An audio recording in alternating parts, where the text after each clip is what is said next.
Reading with your kids.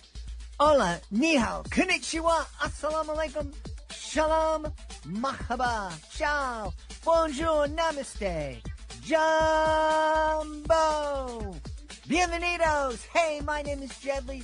Welcome to Reading with Your Kids.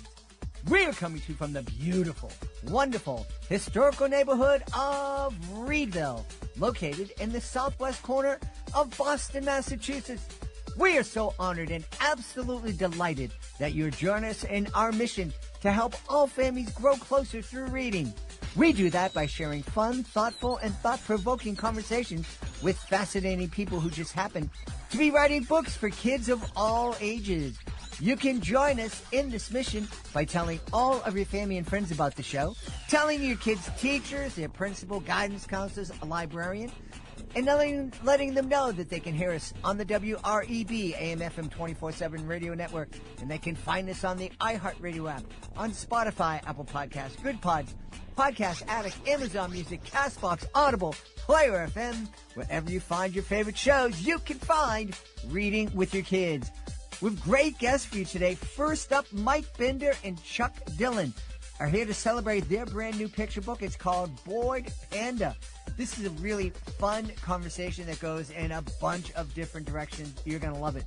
Later in the show, Stacy, Pedula, and David Gunning are here to celebrate Grip, a really thought-provoking YA series that is now being turned into a TV series. Are you looking for a creative way to bond with your kids? Let me tell you all about Drawing with Your Kids, the ultimate destination for artistic adventures. Join us as we dive into the wonderful world of children's books with renowned illustrators guiding you step by step. From beloved characters to whimsical scenes, unleash your imagination and create cherished memories together. Whether you're a seasoned artist or just picking up a pencil, there's something for everyone at Drawing with Your Kids. Please visit our website, readingwithyourkids.com, and click on the Drawing with Your Kids link at the top of the page and let the creativity flow. Drawing with Your Kids, where every stroke brings stories to life. I'm really excited. We are about to celebrate a great new picture book. It's called Panda. Please welcome to the show first, the author coming to us from California, Mike Binder. Hey, Mike, how are you? Jed, how are you? Thanks for having us. Delighted to have you on. And coming to us from the wonderful state of Massachusetts, the illustrator Chuck Dillon. Hey, Chuck, how's it going? Hi, Jed. Thanks for having us. I really appreciate it. Chuck, how many Dunkin' Donuts do you think are between you and I? Probably at least 8,000. At least. They're everywhere you go, you can find them, but I don't think people realize how is the word omnipresent, or how Yes. how many there are here in the Boston, Massachusetts area. Yeah. And I live in this little tiny town, and we only have 2 restaurants that are in Yelp, and one is the Farmhouse Cafe, and the other is the Dunkin' Donuts that's connected to a gas station. Boy, I've done educational magic shows for 35 years, and when I get to a town and I'm in a hotel and I open up the app to see what restaurants are around, and there's only 2 restaurants, and one of them's a Dunkies. Yeah. Okay. So, Mike, why don't we start with you? Tell us all about Bored Panda. Why is this big guy so bored? Well, Bored Panda was really inspired. The idea was really inspired by just sort of observing my own children. And every time, they would tell me they're bored, I just had this reaction. I wanted to say to them, that's great. What are you going to do with it? I think the natural kind of reaction with kids is to start looking for things for them to do. And I sort of felt the opposite. I felt like there's something inherently really, really healthy and good about boredom. And so the idea was to create a character who is kind of allergic to boredom. And I always thought of Bored Panda as like an uncurious George. and who just sort of finds his way through boredom into things, and boredom essentially becomes this window into creativity and discovery. And so that was the jumping off point. Yeah. You're right. There are, I think, too many parents, their first reaction when their kids are bored is like, okay, I got to do something to entertain these guys. Yeah, absolutely. Yeah. Chuck, what was your first reaction when you read the manuscript? Was it, oh, this is going to be a lot of fun, or how am I going to do this? No, I thought it was a great idea because, I grew up, my dad left early, so my mom had to go to work, so she couldn't entertain us, so a lot of times she would just bring home like a ream of copy paper and we'd sit and draw, but we just kind of had to figure things out. I have two older brothers and an older sister, so they helped out a little bit. But I think in that boredom is where I learned how to be creative. So I love the message of this book that, that boredom is, as Mike said, a very exciting thing. It's the potential for what you could do is endless, Yeah. I wonder, Mike, if kids have the opportunity, I don't know if you did this out on the West Coast, but boy, one of the best days of the week or the month was when somebody in the neighborhood got a new refrigerator and that box was left out on the sidewalk. That would entertain us until the thing disintegrated. Sure. I mean, look, the elephant in the room here is that, when I grew up, you and like Chuck is saying, we had no choice but to be bored. There was TV, but even TV after a while got boring. So like there was a point at which you just had to deal with it. And I think the difference now is kids are surrounded by so many devices and it's so close for them to just hop on a device that we sort of lose boredom in that, in the process of all those things of them getting on these devices. So that was kind of, I think, what felt like the importance of getting a message out like this to sort of remind kids of the beauty of boredom and why boredom is so important. Yeah. Yeah. I tell you, Chuck, doing my educational magic shows, there's many times that I would talk to kids about what it was like when I grew up, and I would say, we only had 3 channels. And, and I never saw a color TV until I was 10. Yeah. Same with me, actually. We were a pretty poor family in Philadelphia. And, so I didn't have a color TV, I think, until I was in 8th grade. And we had this little tiny black and white television. So it wasn't really exciting to watch. Even cartoons were kind of like, but yeah, I agree with that. And going back to your cardboard thing, I'm just remembering my brothers and I, because being in Philadelphia, there was always a big cardboard box somewhere. You only had to walk a few blocks, and we found 2 of them. I remember we put them together and cut out the middle, and then my dad had left a piece of big plywood in the garage, and we put it on top, and that thing lasted all summer because the rain never got to it. So it was like this wonderful place we could go in and explore and, have our little fort. It was really fun. But. Yeah. I guess the only time the big cardboard box wasn't fun is, in a place like Philadelphia or Boston, where I grew up, is if you found a body in it. And no. Yeah, we had that in the book originally, but we had to take it.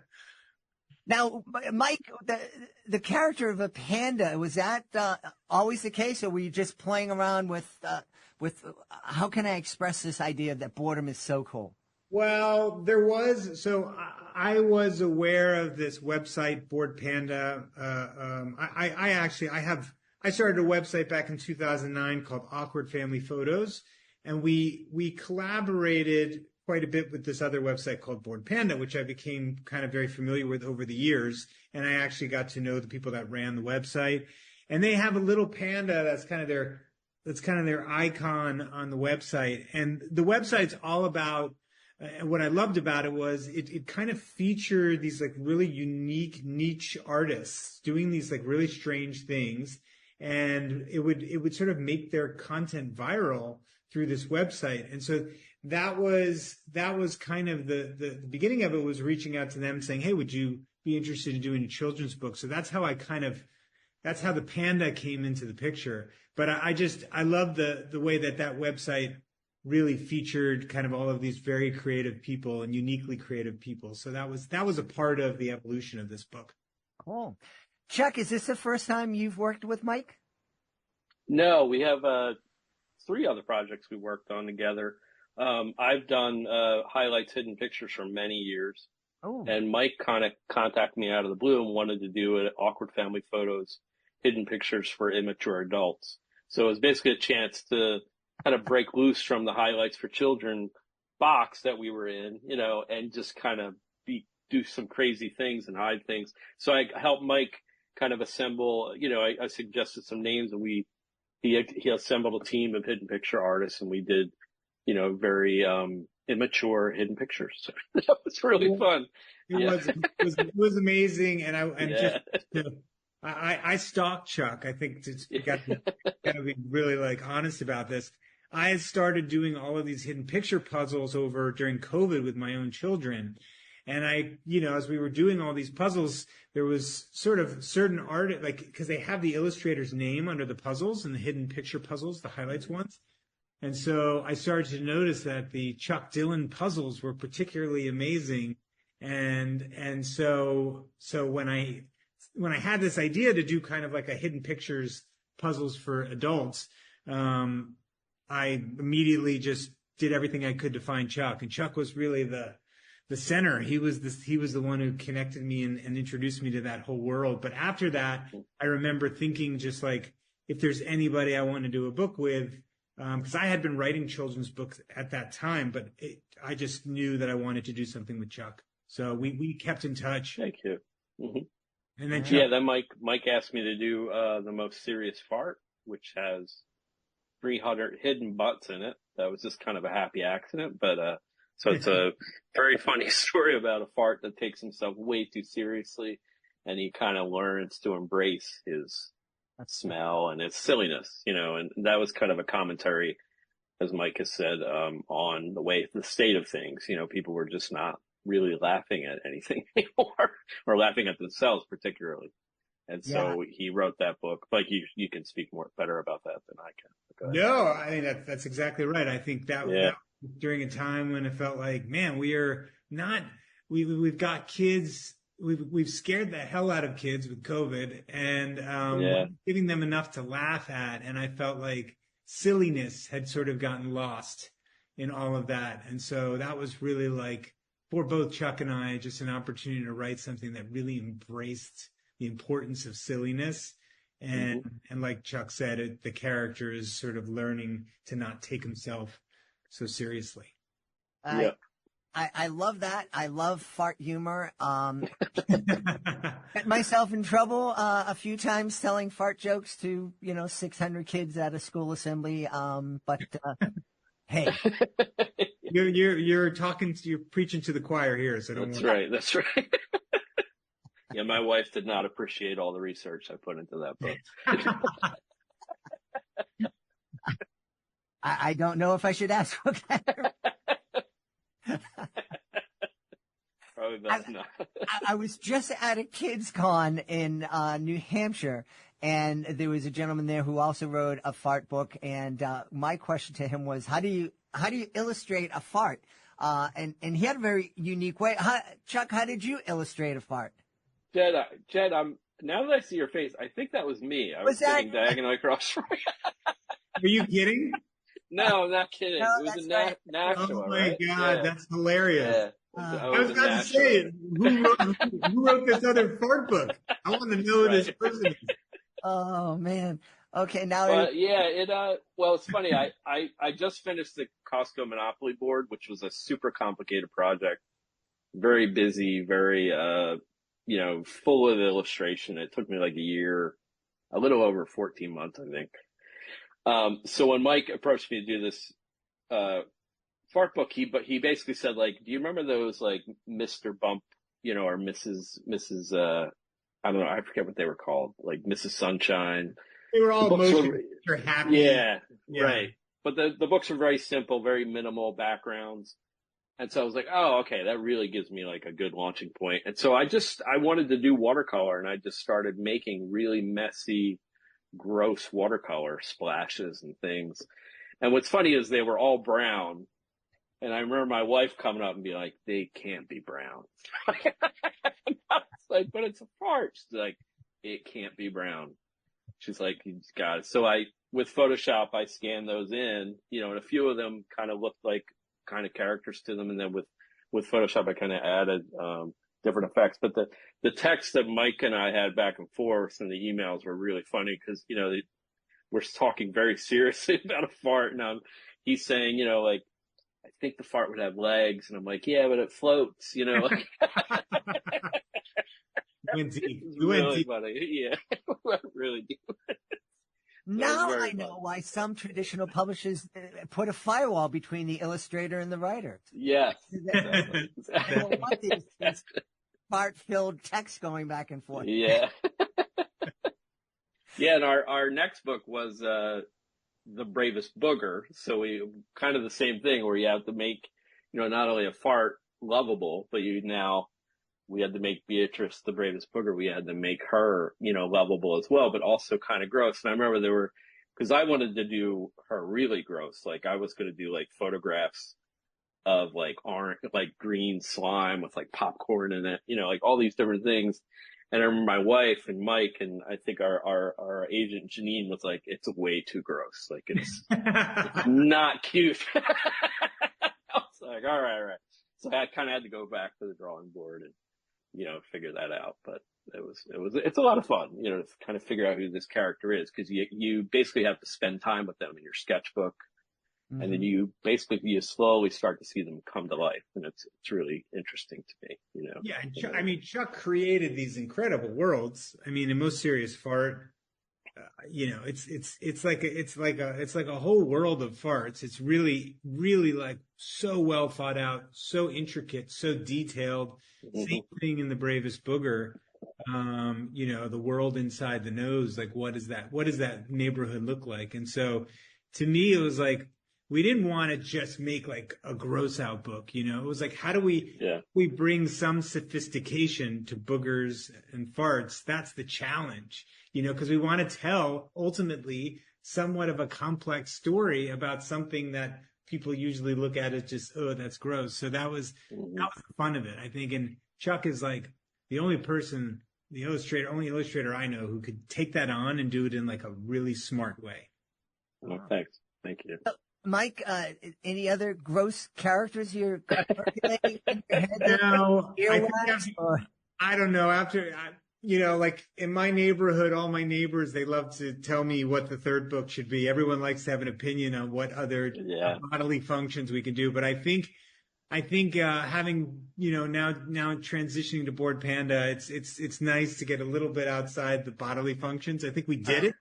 And, I think we've kind of covered that now, but, like now we're back to a book, in Bored Panda that I think it just speaks to something that I feel, and I know Chuck does too. It's like we just both feel very passionate about it. Now having visited schools and talked to kids, it's like, it's really fun to kind of flip their perspective on boredom.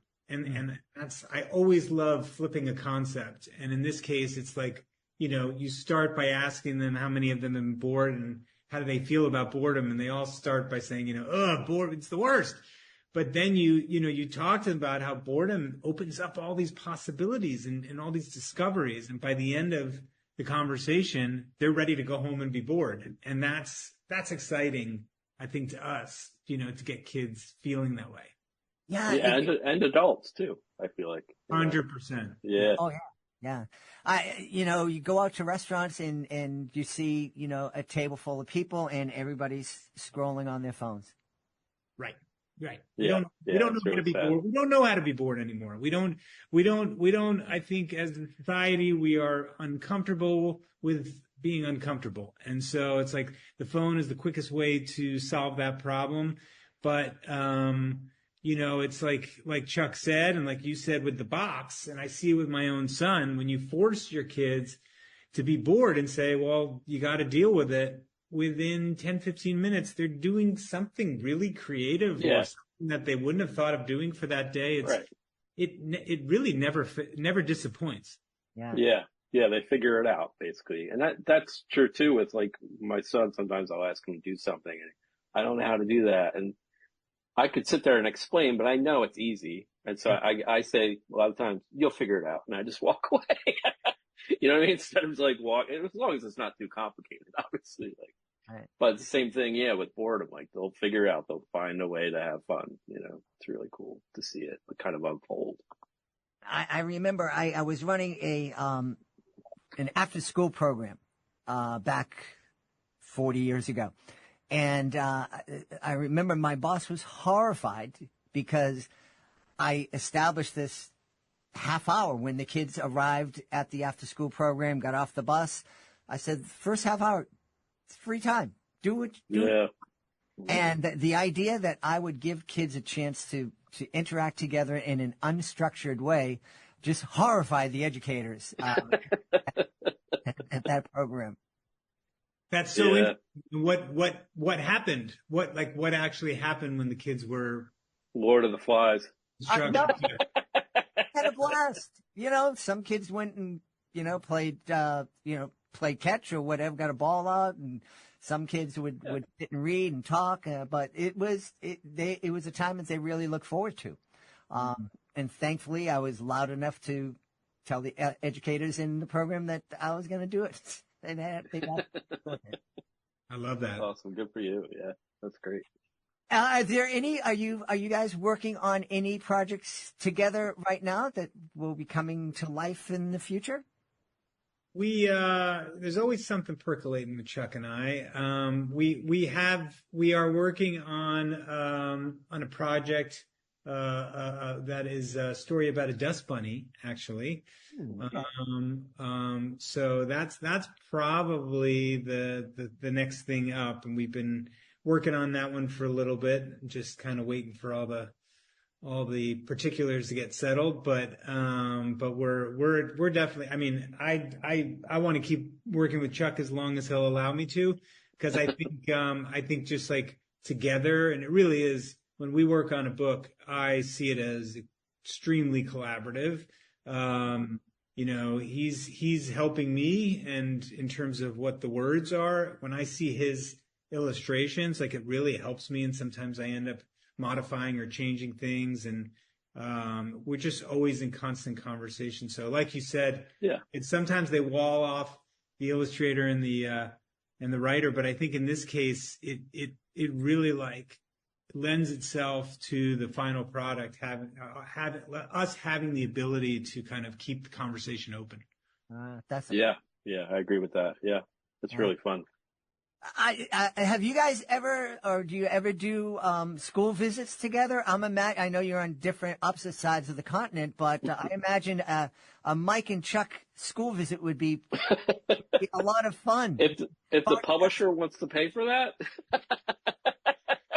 Sure. But we're on opposite coasts. But Mike did a lot of school visits this week. I haven't done any of those yet, but I did some bookstore visits, which is always really fun, But Mike, why don't you talk about? Well, I would say that it is always more fun if we could do it together. I'm one piece of the puzzle, and it's like to have the illustrator there. Quite frankly, the illustrator is much more exciting. So I would love to have Chuck there, but we're like on opposite sides of the country. We've actually never met in person. No. But Jed, you've met Chuck. I haven't even gotten to meet Chuck. And now everybody who hears me say I'm almost 100, they're going to say, he probably is. So it's funny. I'm looking over here. Is this your? That's my card. Yeah. You handed this to me. I mostly like that Jed, you left that on thinking that Chuck was that fart guy you met. Well, what I'm really happy about, Mike, is I didn't say I met this guy, made a fart book. It was terrible.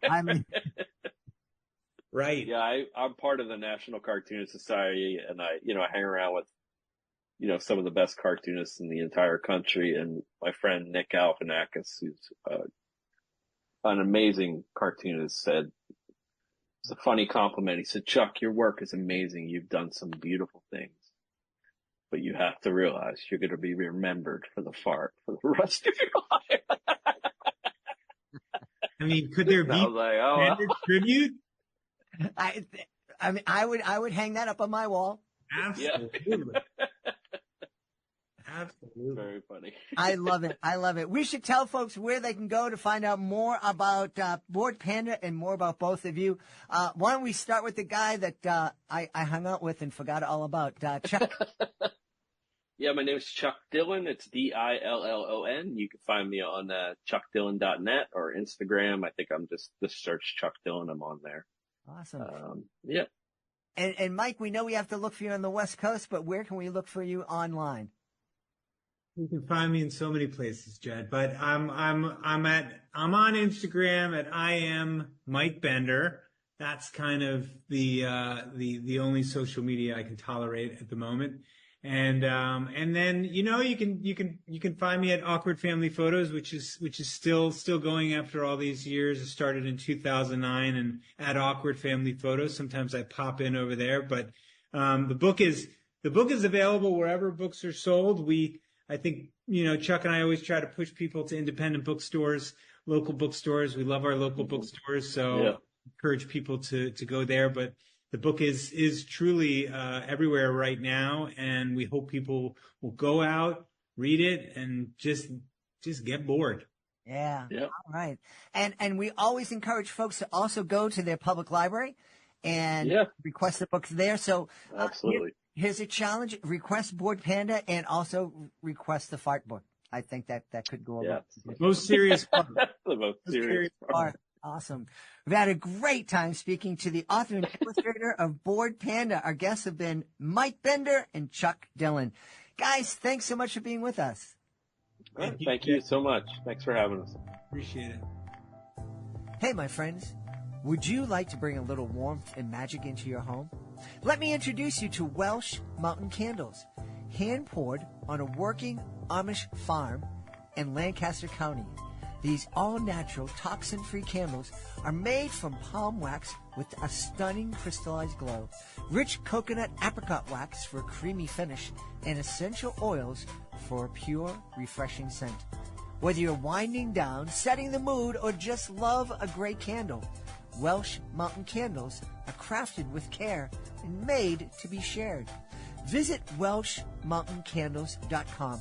Use the promo code JED10 for 10% off your order today. Light up your home with Welsh Mountain Candles, where every candle tells a story.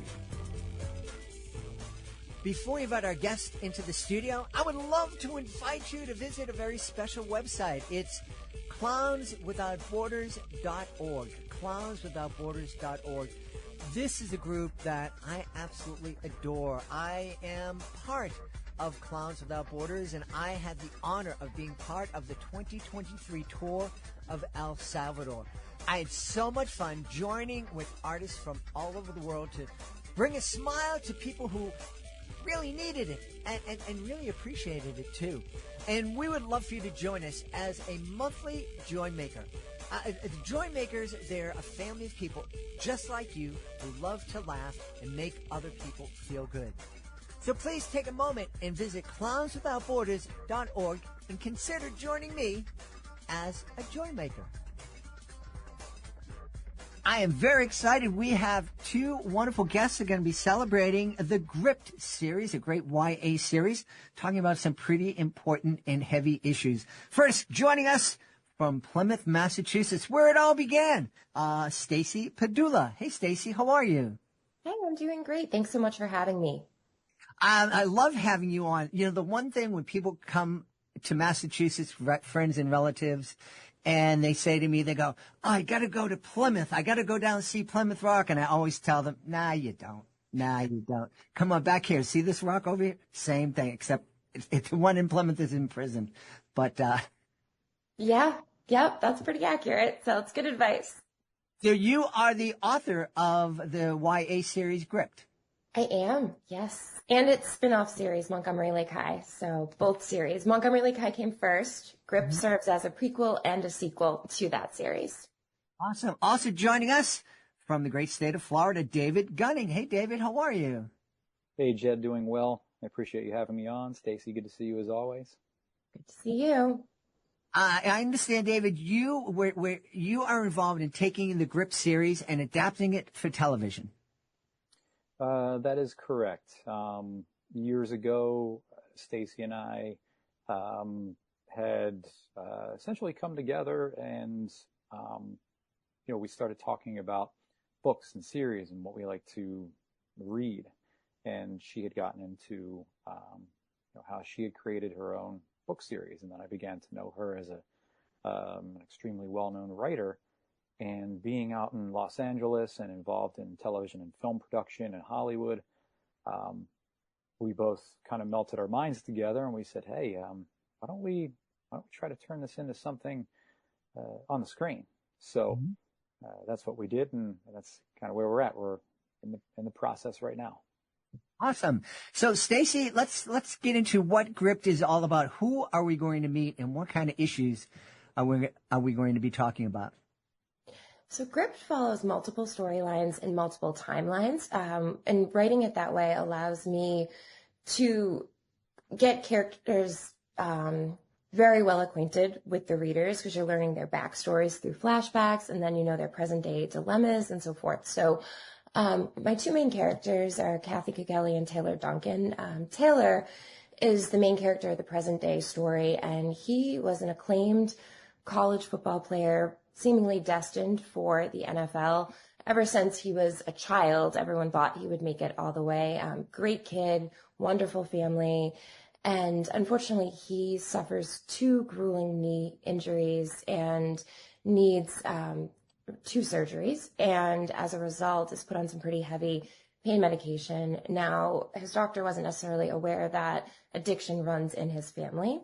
So Grip shares a lot about his family background as well, and his dad's a recovering alcoholic, and there's a lot to that. So as a result of his predisposition to addiction, as well as just some depression and things he was dealing with internally, he develops a painkiller addiction, and that leads him down a road that no one ever saw coming for him, with someone who seemed like had such a bright future. So Gripped really follows his journey through addiction and recovery, but how his actions trickled down and affected his younger siblings, his hometown, where he was the hometown hero. He was a frequent guest speaker at the elementary schools, the middle school, the high school. So his downfall affected a lot of people and ultimately led to some bad things happening in the town. So there's a bit of a crime element to the story, the Boston police, the FBI, there's a crime family involved. So it's suspenseful, but it's also very educational in that it's teaching the young adult readers what different drugs do to you, how they can get a grip on you, and most importantly, how you can break free from that lifestyle and find healing from addiction. And my other character is a younger character, and she deals with a lot of very common mental health issues in young adults and ultimately tries to self-medicate with certain pills like Xanax or Klonopin. And it's sort of her journey as her story and Taylor's story kind of link up, not to give too much away. I'm imagining a lot of people listening might be thinking, yeah, I know this happens, but it's just a few kids. It's not something that's that is really an epidemic. And I think I disagree with them. This is a real big issue. It absolutely is. And it happens, in great towns, like kids who come from good families. Like, addiction does not discriminate. I mean, I work with teens daily as a college counselor, and I've done that for many, many years. And I get very, very close with my students, and I mentor them, and they share these types of stories with me, what they witness in their own hometowns, what they see in their own schools. Like, these drugs are in the schools, even very highly ranked schools. And I know it's true in Massachusetts. I'm sure it's true in other parts of the country. And this has been going on for quite some time. And it just seemed like nobody was really talking about it. I started writing about prescription drug abuse amongst teens in 2008. It was very heavy on my heart. I could see it then. And it's just gotten exponentially worse as mental health issues have gotten exponentially worse. Yeah. Well, I can tell, testify from experience that a couple of years ago, I had 2 knee surgeries at the same time, and boy, they were really anxious to give me oxys, to the point where the nurse would come in and say, how's the pain? I'm like, really, I'm pretty good. And she goes, well, if you tell me it's a 4, I can give you an oxy. And I'm like, no, it's a 1. Go away. Yeah. Yeah, she was like coaching you into it. Oh, yeah. And I don't think it was from a negative place. I think it was from, like, hey, you're just out of surgery. The things that we did, the numbing things that we did are going to start to wear off, and you're going to be in a lot of pain. And I think she wanted me to be prepared for that. But I just think it's too easily given out. Oh, absolutely. Absolutely. And then just kids can get their hands on nearly anything today through their social outlets at their schools. So then with my series, you take someone who's this acclaimed hometown hero who everybody looks up to, and suddenly he's wrapped up in the drug world and he's coming home, and it's amazing how quickly things like that can spread. And that's what you see in both of my book series, actually. It's these kids getting these hands on their drugs and what it does to their personalities, their relationships. But ultimately, there's a lot of hope, interwoven in both series. Montgomery Lake High is very much redemption stories. It's kind of showing how kids found a better path after being introduced to bad things at a young age. And then Gripped, since it's a prequel and a sequel, it shows how things fell apart to begin with.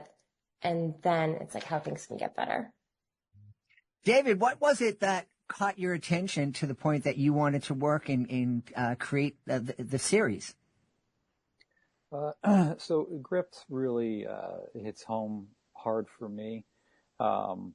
When I was a teenager, I lost an uncle to oxys, unfortunately.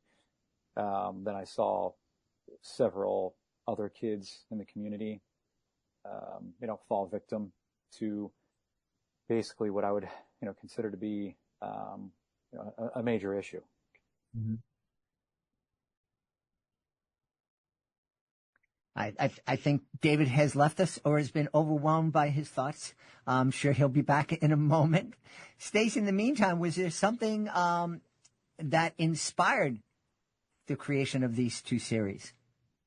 I was actually a teenager when I started writing the Montgomery Lake High series. So, what inspired me to do that was, it was actually multifaceted. So I had always written stories ever since I was probably 6 years old. I started multiple book series as a kid. It was just my passion and my way to show my creativity and get messages out. And when I was in 8th grade, I was assigned a project on peer pressure, and I had entered middle school, pretty naive, I would say, even though I had read every young adult high school-based book I could to kind of prepare me for middle school and high school.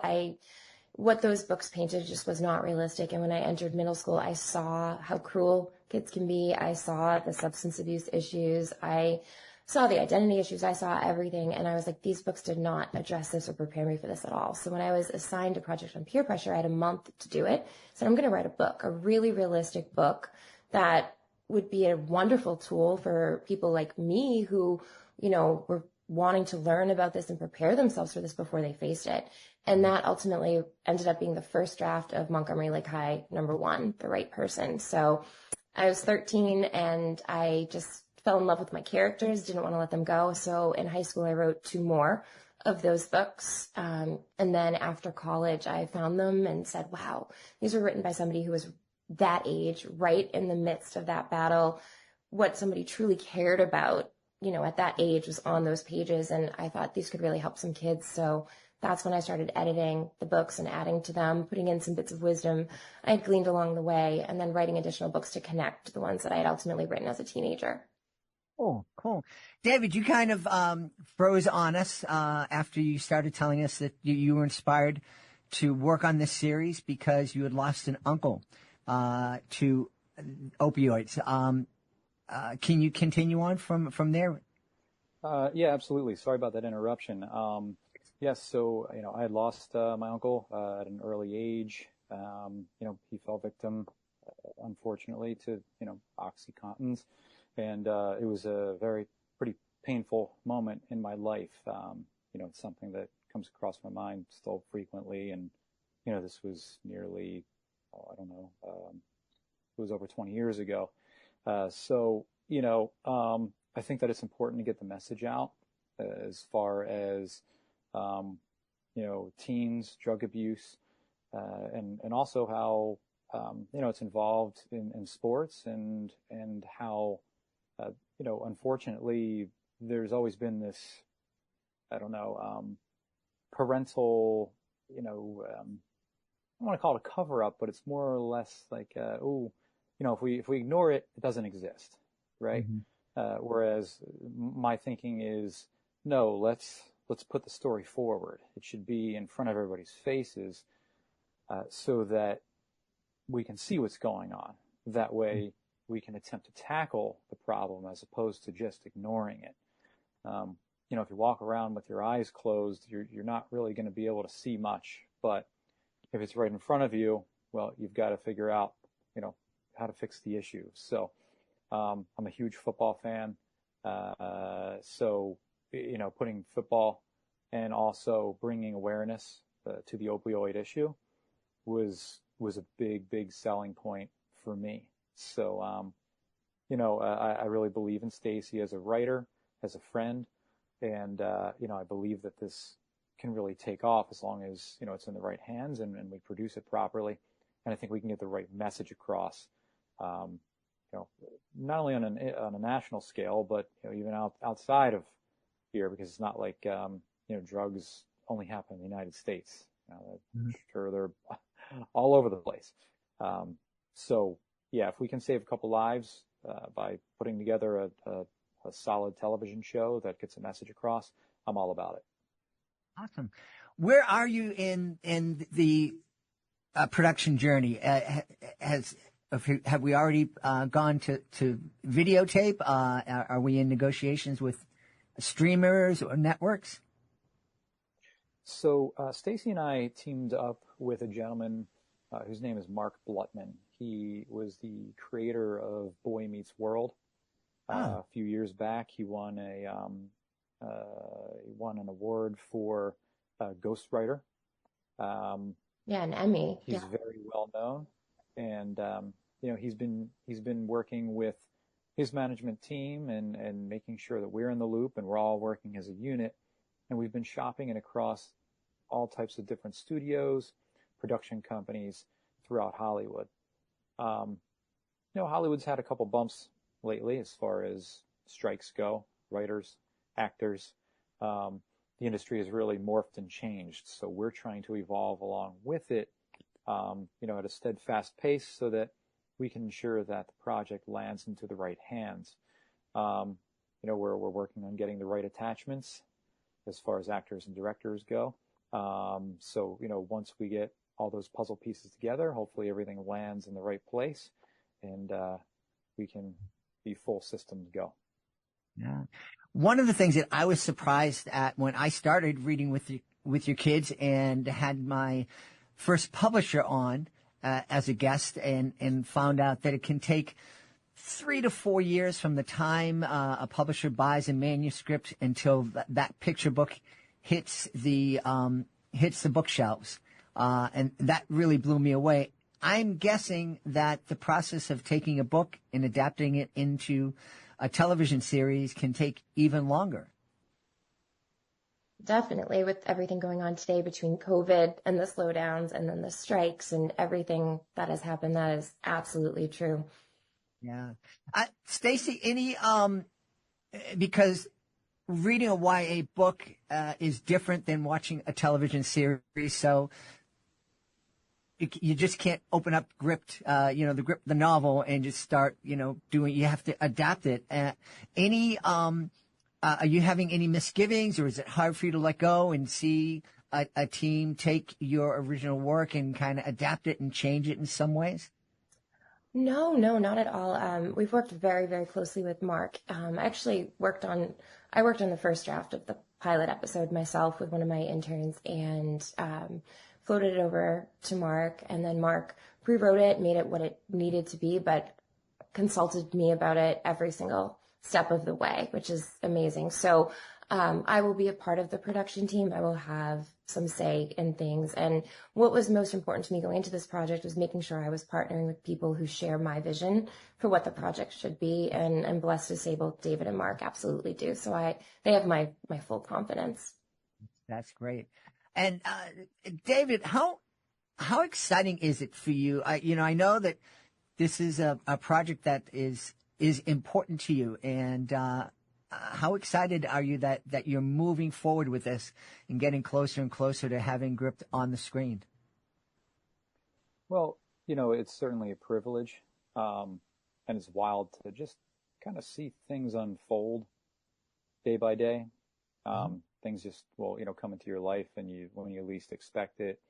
And I had really started to get on more of a production journey in my Hollywood career, towards 2020 once COVID hit. And, I built a great relationship with Mark Blutman, who, again, is just such an established showrunner in Hollywood.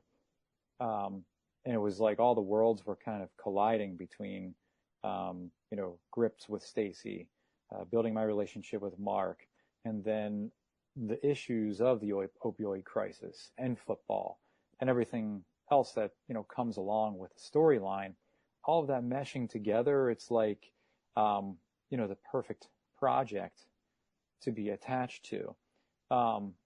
They always say, if you want to, if you want to see an actor bored, hire him for a job, right? So it's like, whether it's an actor or a producer, to be working on something that you are really, truly just, connected to, emotionally,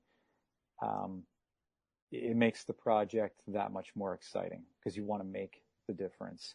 You want to make sure that the project is on point. You want to make sure that it reaches out to people and that they feel the same way about the project that you do.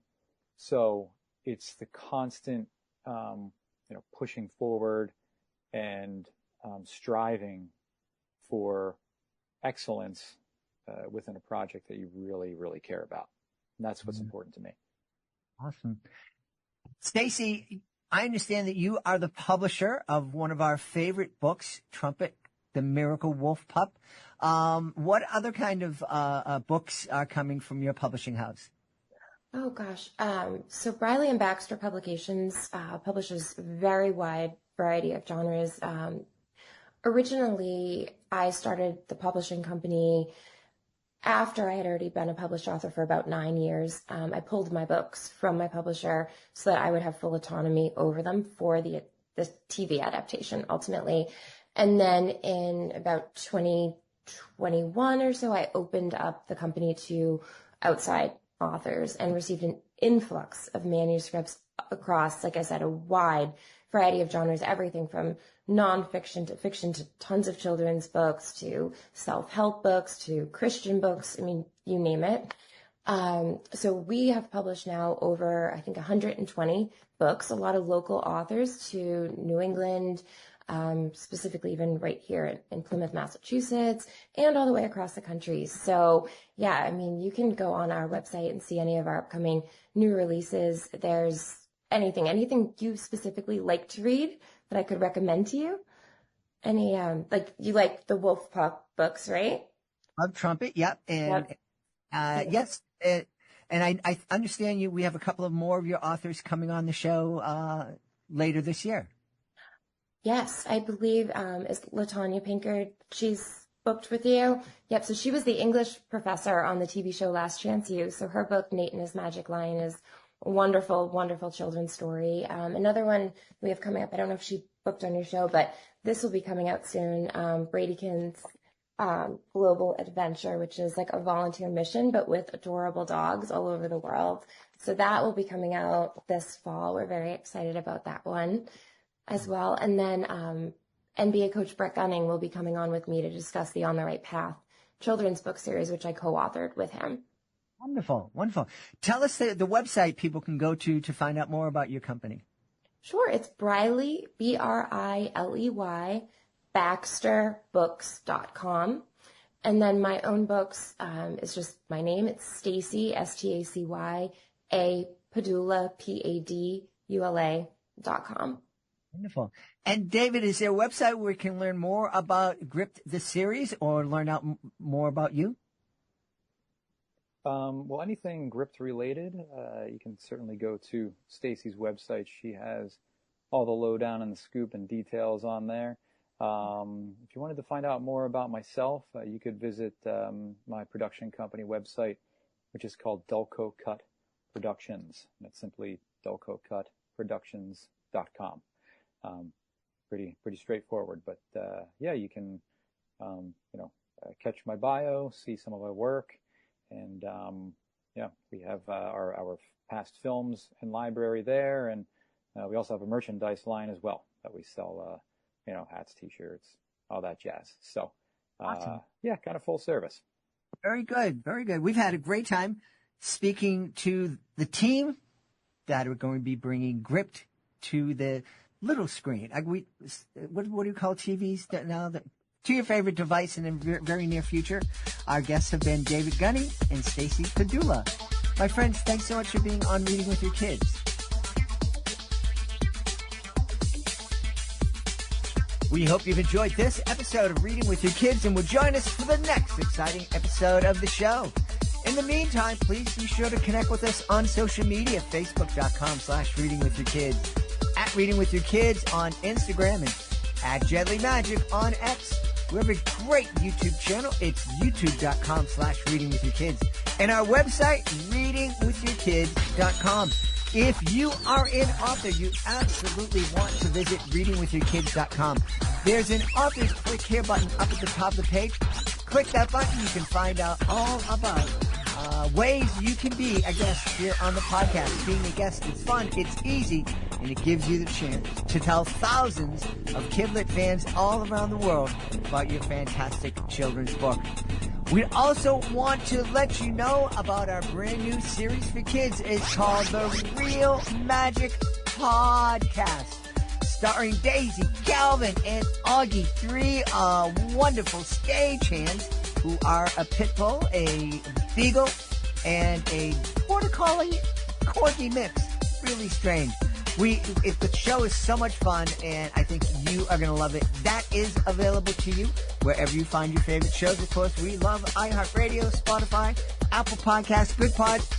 Real Magic Podcast was recently in the top 10 over at Good Pods.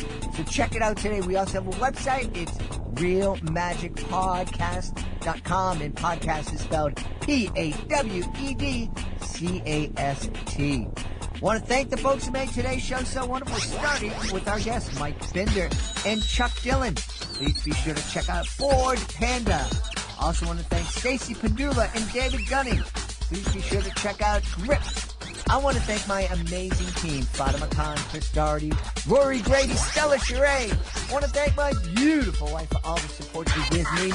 Most of all, we all want to thank you. Thank you so much for taking the time to join us today. And as always, thank you so very much for taking the time to make the world a better place. And you do that every time you read with your kids. I'll be looking for the next episode of Reading with Your Kids.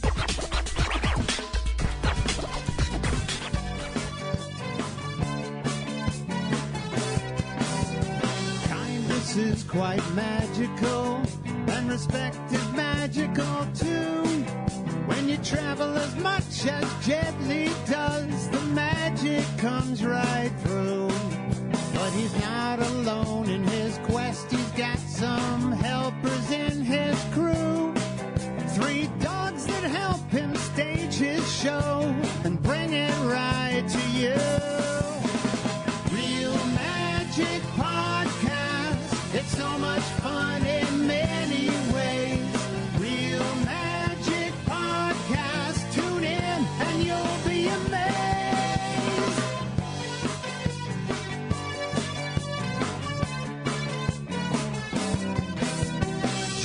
leads the charge as a magician and a bit of a clown.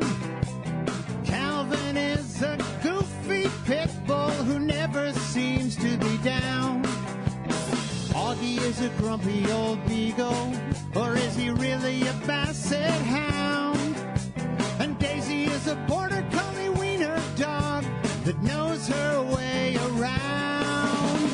Real Magic Podcast, it's so much fun in many ways. Real Magic Podcast, tune in and you'll be amazed. Real Magic Podcast, it's so much